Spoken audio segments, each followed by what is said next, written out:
బృందావనంలోని నందగోపాలని ఇంటిలో చిన్ని కృష్ణుడు రోజు యశోదమ్మ చేతుల్లోనే నిద్రపోయేవాడు. కానీ కొన్నిసార్లు అతనికి నిద్ర పట్టేది కాదు.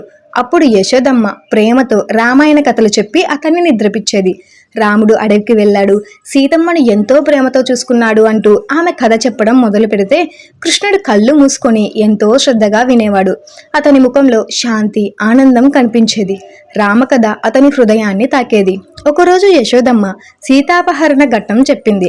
రాముడు సీతమ్మను అపహరించాడు అన్న క్షణంలోనే కృష్ణుడు ఒక్కసారిగా లేచి, లక్ష్మణ, ధనుస్సు తీసుకురా, రామన్నయ్యను పిలువు అంటూ అరవడం మొదలుపెట్టాడు.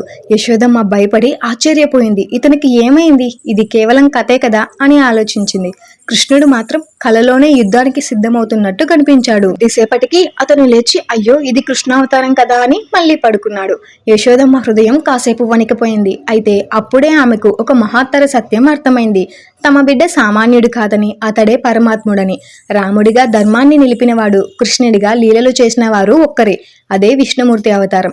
కాలం మారిన, రూపం మారిన, దైవ స్వరూపం ఒక్కటే కదా.